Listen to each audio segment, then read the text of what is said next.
Axons Unleashed.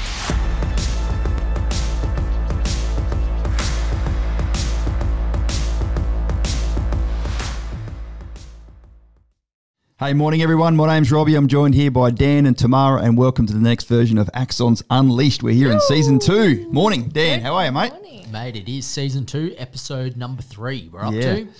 We just have finished a very wet and rainy weekend here on the Gold Coast for Easter. And, it was a bit of a happy Easter weekend. There was no outside Easter egg hunts for our family because it was too wet. But the good news was there was a small enough gap in the rain to be able to go and fit in 18 holes of golf yesterday. Lovely. So that was pretty good. Oh, God. Jesus, you must have timed that real well because it was pissing all day down the Gold Coast. There's no way that would have occurred. Yeah, I spoke to one of my mates, and he's a tugboat driver on the Brisbane River, and he was meant to come and play golf with us, but he got called into work. And he's like, must have been a terrible day out there, boys. And we're like, we didn't even get wet. Like, not one drop the whole time. And then as soon as we drove out, started bucketing down. It Perfect. was just terrible. So I was like, thank you And the very kids much. had some Easter eggs there? The sugar highs. The sugar highs and the lows And the and the sugar lowest of lows. lows. So, Hey, we've got a very, very special episode here today. So I guess one of the really powerful things that our clients get to enjoy is getting access to our direct network. You know, the same builders, the same accountants, the same solicitors, the same mortgage brokers as what we all personally use. Then, of course, if we've done the diligence and the hard work about finding the very best service providers in the industry, why wouldn't we just hand them straight over to our clients? So it brings me absolute great pleasure to have the amazing mortgage broker I'm going to tell the whole story shortly. Debbie has now joining us. Everyone who's come in contact with Debbie, anyone who's heard about Debbie, like every time we do a live Q&A, the amount of adjuration and love and feedback, like, you're the best, you're the best, boom, boom, boom, boom. Now, Deb, I know you're a little bit nervous joining us, buddy. You have done a live Q&A with us before where we're trying to hold a bit of an audience. There's shit tins of people listening, but not right this second. They will listen in the future. So we can edit it out. Yeah.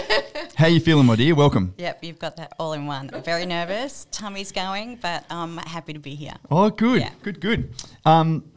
I really want to tell people the story about how you and I sort of came across each other, and I guess one of my little coaching philosophies is that you can have all the intent in the world, but if the numbers don't stack up, it's not going to happen. You can do all the research. You can find the perfect location. You can find the perfect property. The builder does an amazing job. Your tenants move in straight away. But if you don't have the right financial structure in place, you've got to sell that property in a very short time afterwards. You kill the goose that lays the golden eggs, and all that hard work and diligence goes down the fucking drain.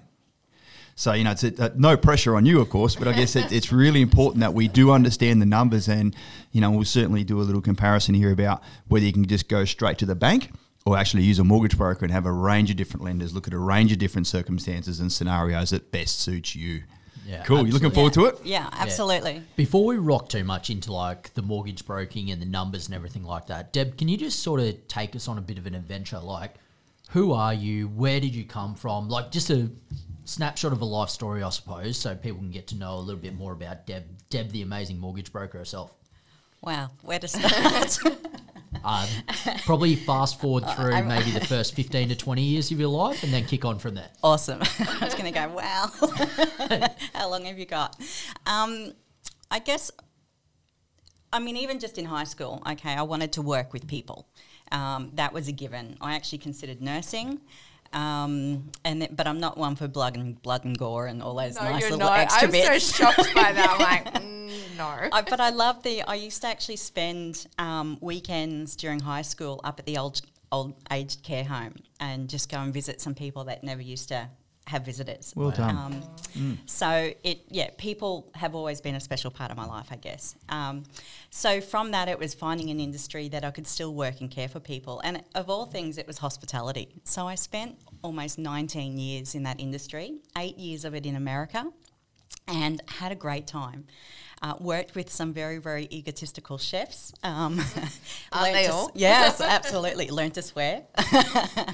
And, you know, really sort of having to improvise or think on your feet on certain events, you know, whether you've got, and Tam will relate to this, whether it's 5 people or 5,000 people, the timeline and the queue times all have to be, you know, pulled off at the right time. And, you know, the wedding cake lands on the floor, you've got to improvise and put something together, and chef's already gone home.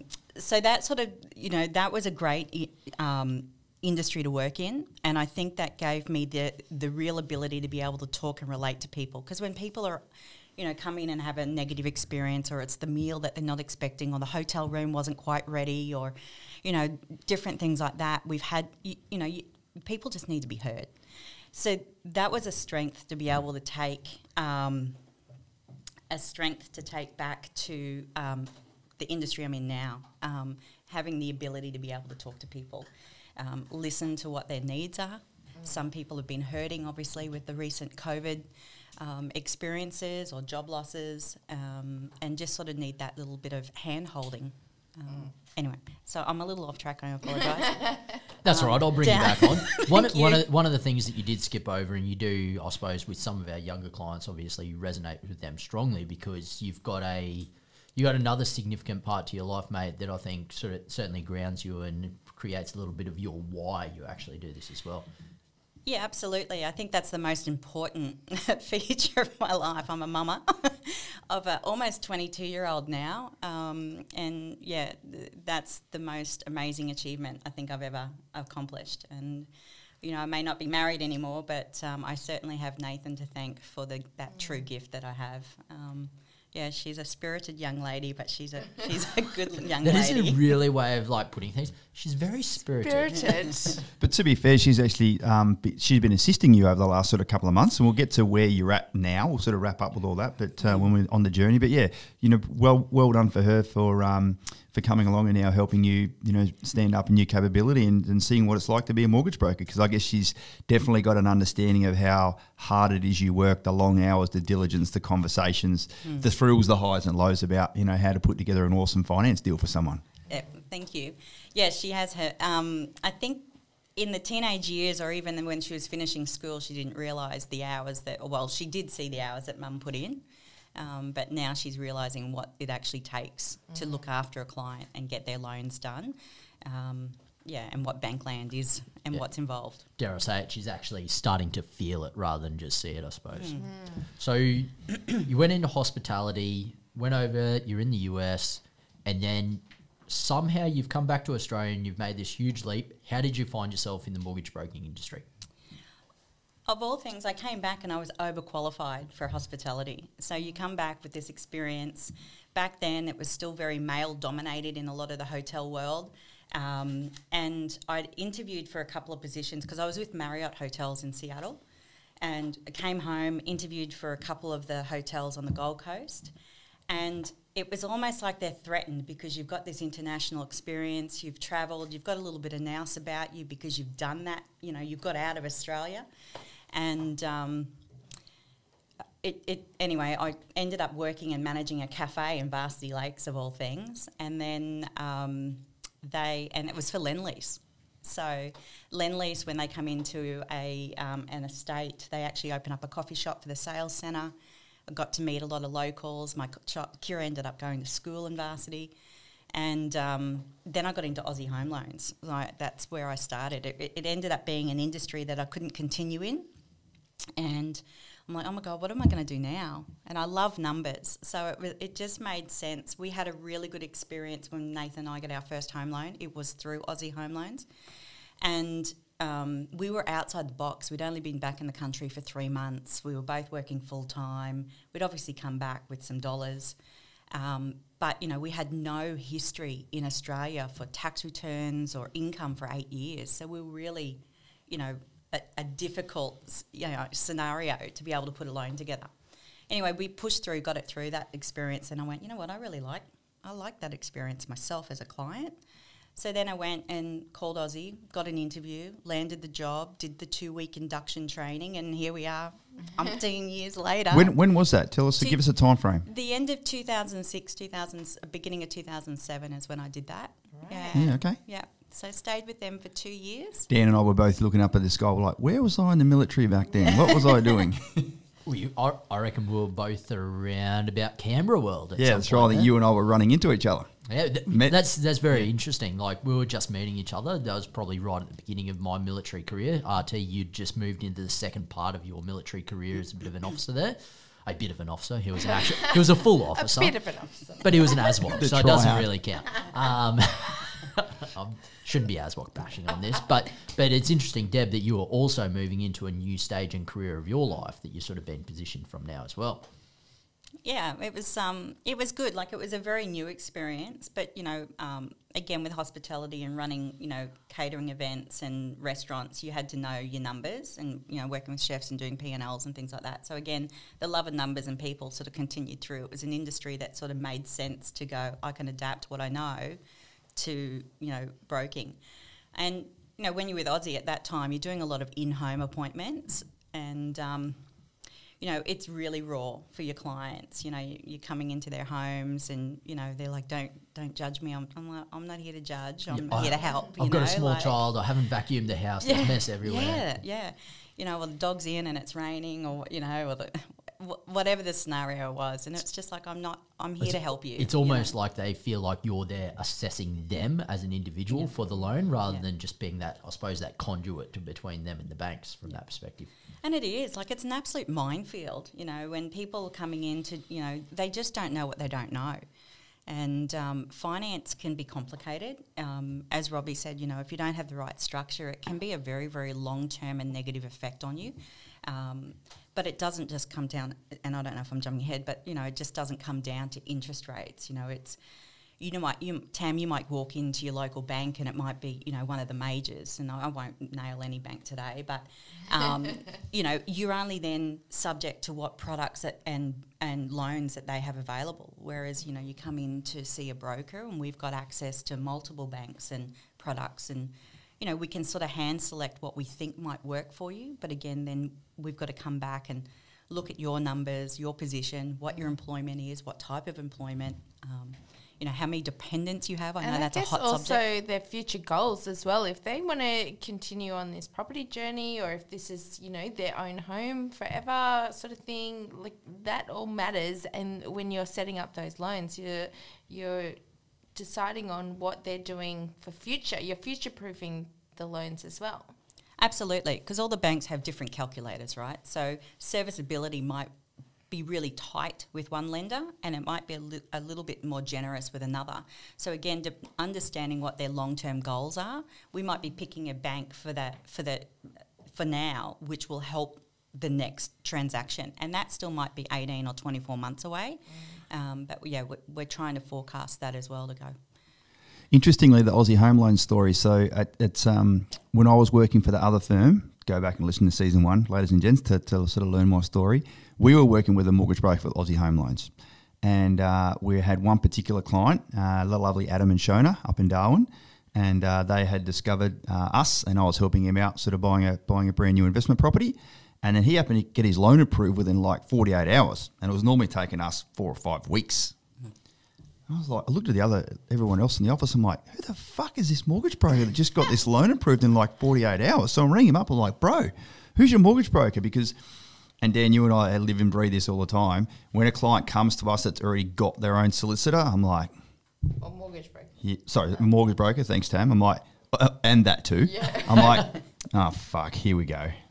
Someone's bringing in a bloody C grade, B grade at best player into an A grade game, and this is going to be a pain in the ass. And it generally is fucking We've had some doozies. 99.9% of the time. Like, I normally resolve the issue by saying, yeah, that's great. You got this amazing person on your side. Just have a phone call with Deb and see how things go. Yeah.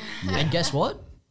They almost always just there is a big "Wow, Deb difference, is I amazing." think, between someone that they've used before to, say, buy their own home, whether they've got someone that understands the ADF side of things, that understands the investment side of things, like having someone that understands all of that rather than your, you know, generic sort of mortgage broker as well. There is that difference. Yeah, 100%. So getting a mortgage broker to write up, you know, a home loan that you're going to live in and pay off and be stuck in the 30-year mortgage trap is very different than putting together a macro financial structure for you to be able to grow wealth in your life. So I reached out to Adam. I said, he goes, yeah, mate, my mate Deb, I've been working with her for a couple of years now. She's down the Gold Coast. I'm like, dude, give me her fucking details. I'm going to go down and meet her.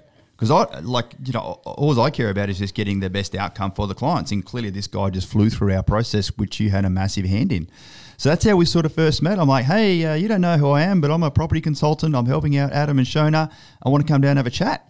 So that's when we first met down here on the Gold Coast, hey? Yep, absolutely. What was that, 2014, 2015? Yeah, about 2000, yeah. Do you remember that first meeting that you had with RT, Deb? And if so, like, just give us a bit of an insight as to what you were thinking when this random buffhead that used to be in the army from up on the north side of Brisbane is now coming down the coast, basically going, hey, let's have a conversation about how things go. What do they say? You get one chance at a first impression. Oh, God. I've never asked you this, actually. Yeah. It's question without notice. Here we go. I'm still here.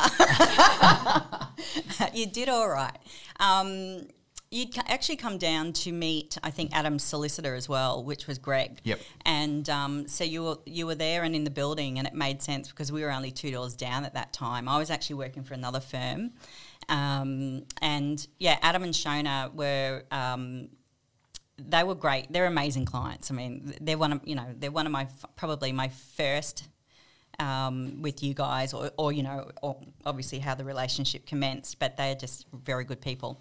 Get an email from him every now and again and get a fishing update. But and they do have very funky circumstances. Like when you were speaking about interesting circumstances, they're very much in that boat. Yeah, they had, and I several of your clients have been, with the transition out of ADF as well, like what that timing is. We've also got some, amazing clients that have their partners that have got, small businesses that they're working from home. Have they sort of reached that 2-year mark with the ABN and, what that means from an income or what we can and can't use. Yeah, it's been a good experience. But getting back to my impressions of Robbie, as I said, I'm still here. That's only because you met me soon after. Let's face God, it. I remember that encounter more because he introduced you as a girlfriend, and I think you were just married or you were engaged. Oh. And Robbie, The cardinal sin. It happened plenty of times. Doesn't happen anymore. He's like, "Oh, sorry, babe. I'm like, "Oh, it's my girlfriend." Yeah, so that was a really. I love that. That was the second impression. Yeah, that was the second. I'm like, I like this. He's accountable. So yeah, I guess from my perspective, we just clicked. We sat down and I said, look, this is the way we run with our clients. We educate them, we coach them, we put a plan together, like the little mud model. You guys were doing a similar thing. I'm like, click straight away. There's if you can put houses and numbers and chunks of money and arrows and timelines on a page, then it makes sense, from a pictorial perspective. So that was a technical fit that we had there. Certainly the way that you do have access to lots of different lenders and different interest rates and different valuations and different products and different everything. So we weren't sort of pigeonholing ourselves there, because Aussie Home Loans was from an aggregation perspective, they were similar to you. So you want to let's just quickly explain that. So I would say as well, on top of that, though, you talk about the technical alignment, but I'd say there's a lot of values alignment as well. Like the values that you had for the clients and the values you had about not just pushing something onto a client or putting someone into something that wasn't a fit. And that's something that we hold ourselves very highly on, is that we'll always do the right thing by the client, and whether that, whether they end up working with us or not, then that's totally fine, because we know at the end of the day we've put the client first and made sure that was the right thing for them to do. Yeah, 100%. And I feel like that was a real values alignment with you as well. Like you're very similar to that. If it wasn't the right thing to do, then you would call and say, hey, let's talk through this again. I don't think this is the right thing. And those values alignment remain true today. Dan, you and I and Deb, we all talk on the back channel every day, and we've said no to some clients, and we've said no, we have not let a client proceed if their money habits are not up to scratch. Absolutely, and I think it's even, there's more focus on it now, right? As of January 1st, there's the introduction of BID, which is best interest duty. We as a broker have to show why we've written this loan for the client, why was it selected. So it always has to come back now to the best interest of the client. So whether you were doing it or not, thankfully we were. That was always an important part of the structure for us and the process. we're governed by that now. Like, you know, we've got to, if I get audited, which I potentially do with, I'll share the aggregator that I'm now with is AFG, Australian Finance Group. Yep. They're one of the largest aggregators in Australia. They're doing awesome. And they're not necessarily conservative, but they're conservative, right? Like they're leading the market and the industry in regards to if something's coming, we do it earlier. So they've got the infrastructure, they've got the legal teams, you know, and they then give us, the brokers, also that additional training leading up to the actual, you know, implementation day. So we're not caught off guard, nothing's sort of an immediate impact. We've had time to adjust. So those brokers that weren't necessarily taking the time to sort of do those considerations or looking back at market, or again, you walking just into your own local bank, because that's what our parents did, right? Back 30 years ago, it was always about the relationship. I know my bank manager. First name basis. Right, Yeah. Absolutely. Well, you know, I challenge you to go, how often do you know your bank manager these days? You know, like if the branch hasn't recently shut down over the last 2 years, there's certainly transfers and stuff like that happening. So, And to be fair, when you're lodging the deal and talking to a representative of the bank, they're not in Australia anyway. a lot of them aren't. There's some banks that are all offshore for their support staff. And then, you know, there's other banks that there's a mixture, or they are Australian-based. And that can be challenging in itself, particularly over COVID. COVID was... You know, I mean, there's some positives that came out of COVID for our industry. You know, it really, where we had to do face-to-face appointments, it became a digital, it was a step that was forced upon us, or forced on the banks to actually allow us as brokers to be able to do appointments by Zoom or FaceTime or Instagram calls, you know, to be able to go, oh my gosh, we can see that person and their ID. So that was a big win for our industry. There was some other changes that have been a little bit more challenging, but that one I certainly have embraced, because your clients are Australia-wide, so it's been exciting. I feel like Robbie was the one getting you onto the FaceTime, actually, Deb. There was a few clunky moments there with... There still are. You know, how many times have you had to fly to the airport to go and meet someone face to face? They're passing through, you know, somewhere, and you're driving there and go, hey, dude, I need to meet you to meet my compliance. Spend an extra 10 minutes with me at the airport so we can go through things. Yep, several times. And if not, it's like, when are you coming up on a holiday? All right, yep, no worries, I'll drive to the sunny coast. Or, you know, you'll make those adjustments to be able to go, we'll meet. And that's really laboursome. When you think of the time away, you know, from your desk or your computer, you know, the system that we actually need to do to, you know, and I'm a multitasker, right? You can't be in this industry if you're not. And, you know, you think 2 hours driving, all right, well, I'll make my client calls then. And but, you know, you're distracted. I can't take notes when I'm doing that. So, you know, it's really that digital, you know, FaceTime and all that sort of good stuff has given us time back, which is quality time for our clients. Yeah, absolutely. Now, Deb, you said one thing interestingly before about how the previous generation used to know their bank manager, and it was very much a people working with people relationship. I suppose from my perspective, there's also that linkage there with the people working with people when Robbie was about to make the move towards Axon, I suppose, and Robbie and Tammy were sitting down in their media room downstairs, putting the meat on the bones of what now becomes Axon. Like, with people working with people, I think there was some pretty strong synergies there, RT, with taking the right people with you across to Axon as well. Yeah, of course, we needed a team, so you know, we needed to have that core group of people: the solicitors, the mortgage brokers, the accountants, the builders, etc. So yeah, it was a no-brainer. I'm like, Deb, I'm starting my own business, and you know, I was very transparent. I was keeping you completely up to date, probably with too much information sometimes, but you know, at least you know the truth and the whole truth and nothing but. So when Tammy and I went, right, we need to find someone who's going to be an awesome mortgage broker for our clients, I approached you and said, look, you know, would you start to look after Axon clients as well? And that was going to be a no-brainer, really. It was always a yes. That would have floored me totally if you went, yeah, sorry, dude, I've got to say no. Luckily, that probably would have put the brakes on a little bit for you if you were like, oh shit, now this Top Gun mortgage broker that I've been working with over the last couple of years at that point in time, if they turned around and said, no, I'm not doing this, like, you're back to trying to go now and find another top tier mortgage broker that's going to be able to deal with and be able to manage and be able to work with defence clients from that perspective right from scratch? I think you would have been fine to find someone, but whether you had that level of trust and like you're putting the reputation of Axon, and especially starting out, you know, reputation is everything when you're trying to build something from nothing. So if you let one person down, that's your reputation. Everything is just going to start crumbling, your reviews, everything. You know, we currently get in the shit for not having any bad reviews, and go figure. But a big part of that comes down to the suppliers that we work with, that we choose to be part of the Axon family, the Axon team, you know, the mortgage brokers, the solicitors, the builders, like the things that we have no control of, but we do. Like we do have control because we've chosen them, but we don't have control on their service. So there's a whole lot of trust there. Yep.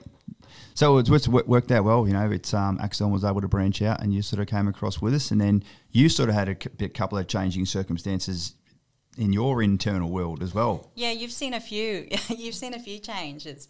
Prior to you sort of starting Axon, I'd already made an internal move with one firm to another firm, and I was very transparent about that. And you then come and shared yours, and I think one of the things that I like working together is that we've both always been very transparent, you know, or we'd come and, you know, Kiralee and I would come and have dinner with you and Tam, and, you know, the girls would sit there and go, oh my God, they're talking business again. Yeah.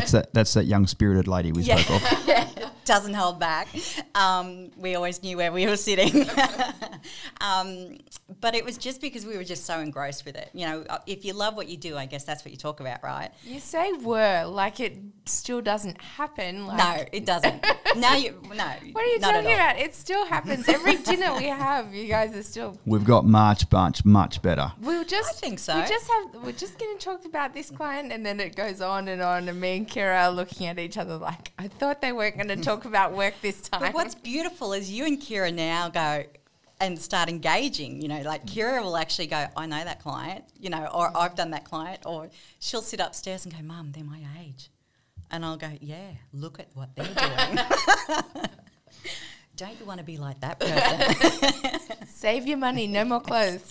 Yeah, exactly. Cook eye. But yeah, from my perspective, it didn't matter who you were working with. I guess for you, it didn't matter who I was working with. The bond that we created is that we were just going to continue to follow each other around. Like we're Oppo, coach and strategist, chief financial person. We're just going to make it happen. And obviously, as the business has grown, you've now had the opportunity to form those bonds with Dan. You know that you guys have got an extremely close relationship, as you now have with Dane, as he's sort of evolving into an awesome coach. Absolutely. Like they're brothers I never had, right? Like I come into Axon and I just feel so blessed that it's just extension of my family, right? You're all so welcoming. When you know, when we've been off site and we've done trips and we've seen clients and stuff, Dan is like, you know, and can I tell the story that I shared? I don't know what story it is, but sure. Me either. I want to hear it. Of Sydney recently with the assumption from a girlfriend with the photos. Oh yeah, Whatever. Okay. Yeah, Sure. So this is, you know, like this, it's classic. And I don't know if you've told Anne, but it was completely innocent. No, but I don't. No, but I don't know if Anne listens anyway. Oh, so. okay. I love Anne. It's all good. So there's nothing there. So a girlfriend, I'm catching up with a girlfriend, and she goes, "Oh, I saw the pictures from, you know, from the Sydney event, and you guys were down there." I said, "Yeah." I said, "Axon was, you know, nominated again for, you know, Australian Small Business, and it was so exciting, awesome weekend." And she goes, "Oh, have you got a new man?" And I went, "Yeah, no." And she goes, "But there was 2 photos, and the same person was right beside you." And Dan was, poor Dan, he's like on the glam night, he's to my left. And then at the luncheon, the beautiful lunch that we had down at the wharf, he was behind me. So she's like, I swear, I was looking at where his hands were, and I'm like, I swear you guys were together. And I'm like, no, he's just like another brother. Like, but I got to say, Deb, normally the gentlemen that you attract are really, really good-looking young men. So, you know, it's almost a compliment from that perspective. Yeah. She's like, yeah. She was probably thinking you've got an upgrade, Deb. Yes. Classic. So yes, all like brothers. All like brothers, absolutely. What about one of the big transition points for Axon, I suppose, and a big pivot that we took was where we decided, okay, we're only now going to work with defence clients. I suppose, how did you receive that information where it's like, hey, Deb, you know how there was those mums and dads? Don't worry about those guys anymore. You're only going to speak to defence clients now. Like, what was your initial reaction to that? And I suppose, how do you find it now working with those defence clients almost exclusively? I was quite excited. Reason being is because of the previous firm that I was working with, I wasn't just looking after Axon clients, as you're aware. So my plate was pretty full. I was working with Axon, your defence clients. Obviously, you had some civvies at that time. Our business was all civilian business. And it is a different market. And dare I say it, the defence clients are organised. They are timely with their responses. They're computer literate. It's a 1%, if that I'm challenged every now and again, and it just reminds me of how privileged I am to be working predominantly with defence members. They just get shit done. They do. And without complaint, do you know? I love that you referred to normal people as civvies, which means you're being appropriately militarised now, that you refer to the everyday public as civvies. 99% of Australia. Yeah, absolutely. Civvies. You're just civvies over there. I've been working with you boys for a while now. So yeah, have you got the acronyms down pat yet? Yeah, there's some. Every now and again I Google one, like that. You know, there'll be something in an email and I go, oh, I'm not sure what that one is. I've got to go Google. But for the majority, I think I'm down pat. Every now and again, I know Robbie's busy, so sometimes I'll ring Dan or Dane and go, what's this one? And they'll go, this one. And do you ever reply with an ac or?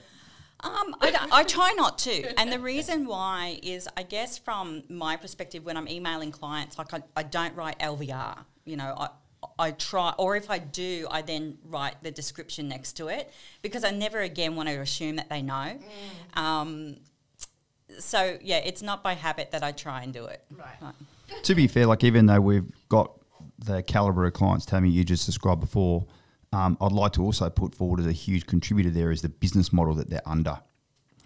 Because you can have a really motivated person who's computer literate and very organised, but if they don't know what they're doing, if they're not coached, if they're not educated, if they don't have confidence in what the next steps are, they're just another person. They're just another punter having a crack. So I remember when you did have that mix of people that you were helping out, you'd be quite frustrated. I'm like, babe, is everything all right? Like, I didn't call her babe or even that's what I was saying. I'm like, is everything okay? Like, you seem a bit stressed. You're like, I've just got some fucking files at the moment that you probably didn't say fucking either, but I've just got some files that are frustrating me. I'm like, are there any of our clients? They're like, no, not your clients. I'm like, what's up? You're like, they people don't know what they're doing and they want to exit the contract and they do this and this and this. So it's something that we've been very proud of and very working a lot towards is making sure that our clients, they do understand the steps, they are educated, they do feel coached. So I guess just sort of speak to that quickly because their levels of confidence and how easy they are to work with. It's night and day. It is absolutely night and day. Like when I get to do a client call and talk with an Axon client, again, you've had that coaching, there's structure, they know the steps ahead. I get a client call and sometimes it's not with any referrer. It's just straight off the street. They're just, hey, Deb, you know what, or we've been referred to work with you. We're looking at doing this, this and this. And I'm like, okay, well, have you got this, this and this? And then, no. Or they've got, again, they get cold feet, right? So they pull out of the contract and you go, all right, I just spent 10 hours on that client. What I could have been doing for someone else. And it is, like I said it earlier, people don't know what they don't know. But when it's like any sports player, right? To get better or to get that focus, you work with a coach. It's no different with finance or property investing and things like that. You want to have someone that's experienced. You don't go and get a tooth pulled by the jockey down the road. You go to a dentist, right? So there's specialties in every field.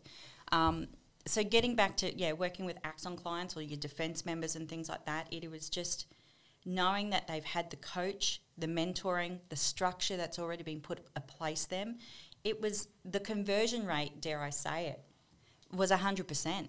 Do you know what I mean? They didn't fall out. And those couple of clients that we had that we put the pause button on, it wasn't because they didn't want to proceed. It was because at the position there was a change and there was 2 that we had an income change that we just had to put the pause button on. And then they came back 12, 24, and I think we've had one that it was about 34 months later. But we continued, and again, you continued to mentor them I'm in the background also sort of supporting, making sure that that they're still on following their target, getting there with their savings and income, and making sure that they've been in that job long enough that everyone has converted. Yep. And that's an amazing stat. I remember sitting there at lunch a few times, and we've been sort of working together for a couple of years or so. And then I can't remember who was sitting there. Might have been a builder or a solicitor or something. And then after a couple of glasses of wine, you're like, I just got to say, the way that the clients are coached and educated and mentored and supported in their levels of confidence is the best you've seen in the business. You know, and you've been doing this a long time, a lot longer than I, a lot longer than Dan. So if for you to say that a couple of years ago, it didn't give me a big head. It didn't make me proud. I was like, all right, if that's how you think about our clients now, let's take it to the next level. What else can we do to educate them? What else can we do to make them feel supported? So we all win as far as that goes, because the greatest, the commodity that we've all got the same amount of is not money, it's time. And we don't want to waste 10 minutes, let alone fucking 10 hours on someone if they're not ready to go or if they don't want to do it. Yeah, absolutely. I think when you just said I've used 10 hours of my time up working on that file already, I was cringing. I was like, imagine all the other stuff that you could have used that 10 hours towards. That's literally a quarter of a week that's just focused on one individual client that's just gone down the gurgler because they probably didn't have some skin in the game. They didn't have the understanding of what they were actually doing. They might have got a little bit of buyer's remorse. There's 1,000 things. Well-meaning family and friends might have even got involved, dare I say. So there's like a lot of things that can go on in the background, but it's just to make sure that filter up front is also very, very strong to make sure that fits together and doesn't use up a lot of other people's time. So I'm very forward in telling clients, hey man, we're going to get this filtering done right up front, because I know that you don't want to spend 6 months undertaking a journey only for it to fall over later on down the track. And they're like, yeah, of course that's the case. And I'm like, all right, well, we're going to filter hard and we're going to filter strong. And if you're not committed, then we're not going to do this. And they're like, okay, let's work. And we go forward from there. So that filtering is really, really important, I think. I would say something that working with all these clients, because you've become like you're just really been focused on defence clients, that's kind of made you really an ADF kind of specialist, I guess, in this mortgage broking world. Because even the other day we were talking, I can't remember who we were talking, but we were talking about the defence pay slips. Yeah. Oh, this was in our last Q&A. We were talking about defence pay slips and how they're not easily worded and they're not easily That's a very PC way of putting laid out. They are horrendous for the banks to be able to come and assess unless you know exactly what you're talking about. And I guess like that's something you've really taken in your stride as well, is your ability to read, not only read the pay slips, but understand what they mean, understand what their entitlements are, understand, what, their extra benefits, I guess, all the things that are added onto that payslip. You can read them. Because it can really make a difference. And every defence member right now I can tell you, they're just sitting at home going, I'm glad Deb can read it because I can't. That's about what I was about to say. It's amazing how many client calls I've had. I'm like, oh, have you got a payslip handy? I'm like, yeah. So then we'll work through what they think their income is, because we get their profile and we've got an understanding of what they think their salary is. And it is mind-blowing. Like, living expenses is one thing, income's another, right? And they're the two primary things that I've got to consider for any finance. And it is amazing how many people don't understand how much they earn, civilian or ADF, right? But the ADF pay slips are a minefield. There's untaxed income in there, there's taxed income, there's different allowances, how long do they get that allowance for, and then there's the deductions. Are they doing the mandatory, MSBS super deduction? Are they doing it at 5% or 10%, etc.? And then you've got the nice trust loans, the relief trust Fund. RTF, Navy loan, Air Force loan. The interest-free loans. Oh, my God. The old Padre loan. How good is that? Yeah. I've got no idea what you're talking about. Everyone else does. Yeah, but then when you go to Bankland, there's no such thing as untaxed income, right? So unless it's the government pension or something like that is untaxed, we have to service all ADF income as taxed income. So we have to put that in the bank. So it does. It gets challenging. So it wipes off 30% straight away. It can make a massive impact. Now, there are changes happening right now. So I understand ADF clients, because I've emailed several of them last week, and they can't access payslips for 2 weeks. April 1st to the 12th, apparently ADF payroll's down.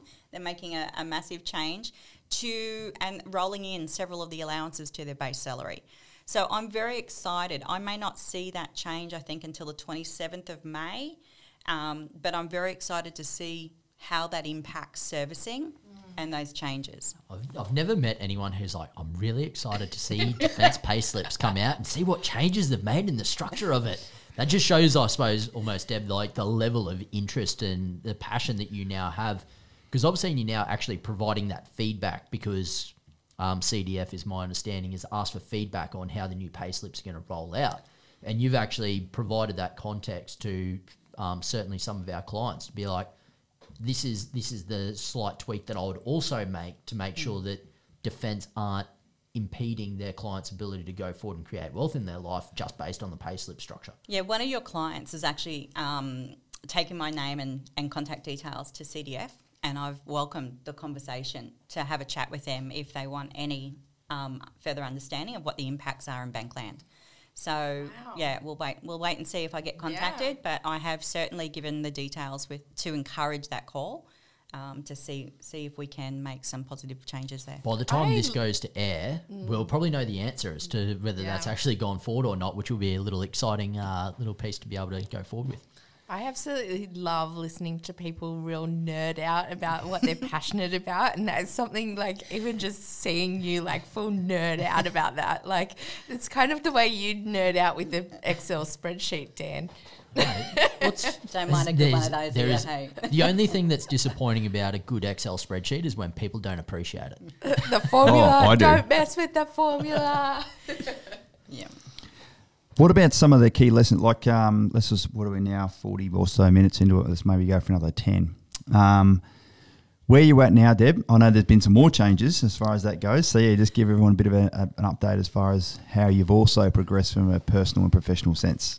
Thank you. Yeah, well, gosh, you guys have been there for a long time listening to my conversations of I want to just go out on my own, and literally putting on the big girl pants to be able to do that. I've had conversations with Dan, Dane, Tam many a times, and certainly you, Robbie.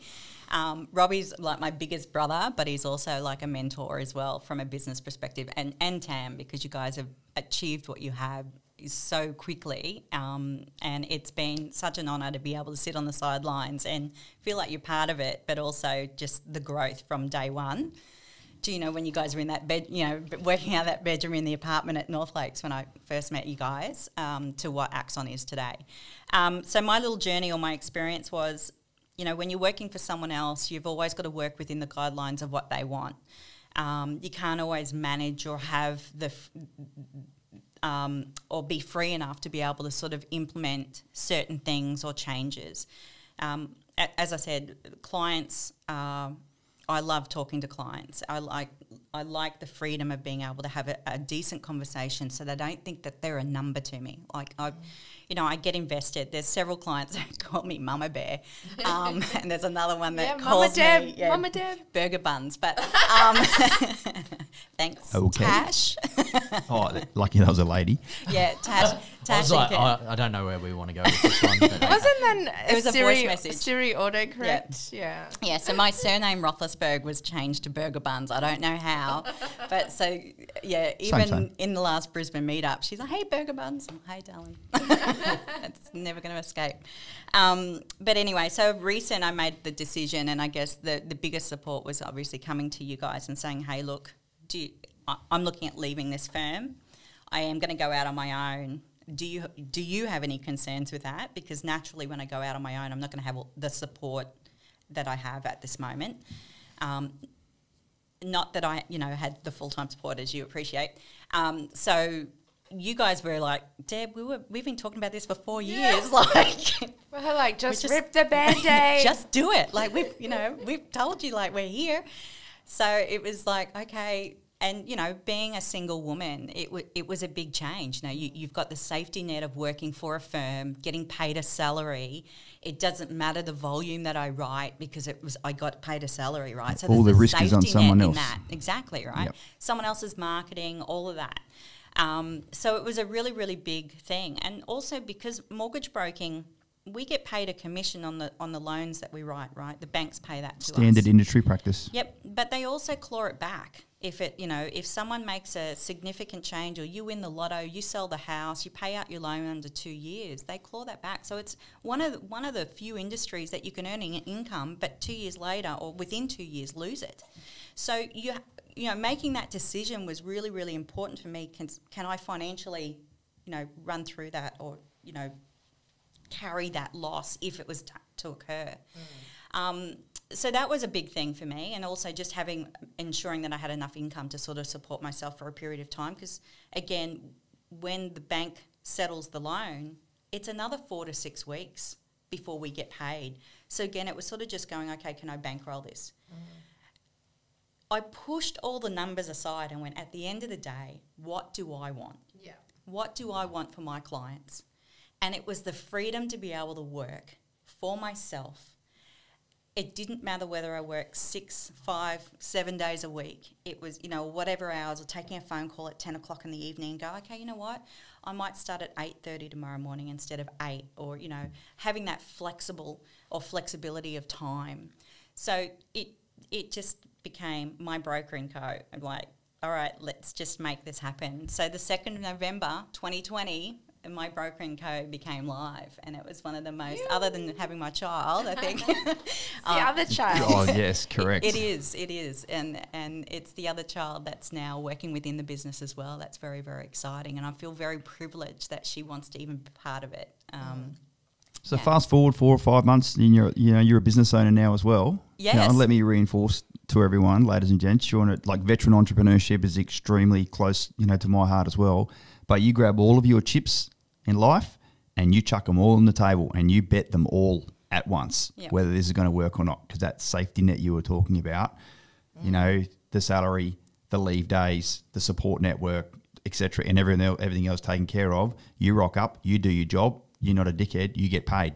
That's pretty fucking simple, right? That's the way that the world works. But when and classic example is that when I bloody hurt my leg, I couldn't ring my boss and go, hey, I need 3 months off sick pay. There was no fucking sick pay. That was it. That was us. And your boss told you to shut up and do some work anyway. I do remember you saying that to me, Tammy. Yes. It's a huge step forward. But now, fast forward a few months, and you would have had the first few settlements start to come through, etc. Tell us how you're feeling. I love it. And dare I say it, I should have done it 4 years ago, but I wasn't ready. I needed some growth myself. I needed some backing, and I was in a position that for the last 4 years I really knuckled down. I went, you go, like I say to my clients, is it a need or a want? Am I buying that little dust collector for the house because it's cute, or am I just banking that dollar? What is my goal? So, the last sort of 4 years was a progression to be able to get me in the position to have the confidence to take the risk, because it is a risk, to go and work on my own. And I'm working from home at the moment. That keeps the costs down. But the intention is to grow the business. And another you have reason, staff now? I do. It's, as I mentioned, Kira's working part-time, so she's just working Monday through Friday in the afternoons. And then I've just hired my first full-time staff member. And that was exhilarating. It's like, I'm responsible for someone else. It's such a huge different pressure, because you're no longer just responsible for your it's no longer just you taking the risk. You're taking the risk of someone else's well-being. They've taken a risk on you. They're putting their chips, I guess, on you, and you've added those to the pile.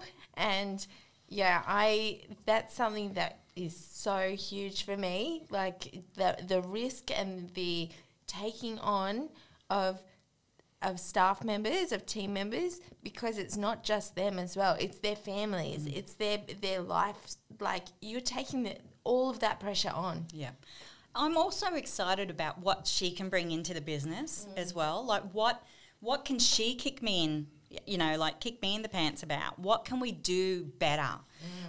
She is younger than myself, so like I'm like, okay, you know, there's nothing wrong with that. Youth brings different, you know, they're a little bit more adventurous. I'm a little more old school. I'm quite manual with, you know, a few of my tasks.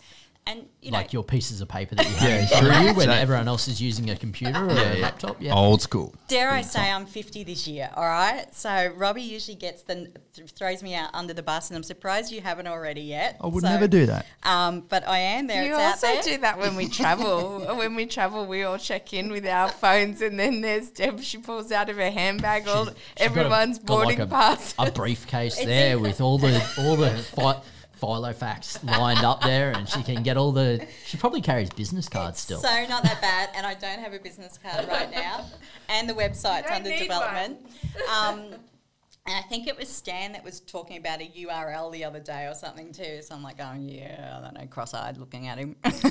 Good on you, mate. Look, you'll create an environment, and you allow someone else to come in and flourish and lead their best life. You know, we do that with all the other sort of team members here. We've got 9 veterans that work in Axon, and there's 9 people that have now successfully transitioned from the military, which we all loved working in, Army, Navy, Air Force, male and female, and now everyone, you know, other people are now living their best version of themselves. So, as a leader, create that environment, give them the space to do so, let them fail, let them win, let them live their best sort of opportunity here, and yeah, you'll also get that feeling of having someone else come into business and earn money for you and for the business that you haven't been directly involved in, but they're doing so by them, you know, now having the same conversations with clients. And, you know, the amazing relationship, Dan, you have with clients that you met when you were sort of riding coattails with me. I love letting you just talk to them. I'm like, go, man, go talk to them. I know that they all still love me, but I want them to love you even more. And it's even better now. Well, I think that you love it even more now when I'm telling the same thing to Dane. I'm like, yeah, man, they love you. Yeah. Go. Yep. See you later. Yep. I'll speak to you soon, mate. We're always going to be there for them, but yeah, we can't be everything to every person all the time. Right. So it's creating the opportunity to build little mini Debs to be able to come through and do all that stuff on the back channel for you. It's going to be amazing. I actually think, like, as we're getting to a close, I think we're going to have to get Deb back on in a few months. Like, there's so much that we can still talk about, you know, and especially with all the changes. Your industry changes so much and so often. I just think it's something that we're gonna have to get you back. I think. How are you feeling now? You less stressed? Yeah, the tummy's settled. I think certainly what we'll do is you've already done one session on our live Q&As on Facebook. We'll definitely get another one of those under our belt. What are we now? We're in the quarter with that. We start to approach the end of financial year. So Jace Cosgrove will certainly come to join us, and then you'll be online again just to provide everyone those sort of latest updates about what's happening in the finance sector. So there we have it, ladies and gents. Another cracking episode. Deb, thank you so much for joining us. Was that fun to tell your story? It was. As I said, once the nerves settle. But thank you very, very much. I feel, as I said, very blessed and honoured to be here. All right, Dan, Tammy, thanks very much for joining us. See you on the next episode, ladies and gents. See you later. Bye. Bye. Hey, thanks for tuning into today's podcast. If you enjoyed listening, make sure you give us a 5-star rating, hit subscribe so you'll be first in line to get it in your inbox every week on a Tuesday. Whilst you're at it, open up your favourite social media app, be that Facebook, Instagram, LinkedIn and YouTube, and connect with Axon Property Group. This is where you'll see us every day sharing the secrets of creating multi-million-dollar property portfolios and performing to the highest levels of your life. You'll get exclusive behind-the-scenes access to what it really takes to build a life that you love. You'll also discover how to secure your financial future as an ADF member or veteran, and I assure you your future self will love you for it. Thanks again for listening, and that's a wrap.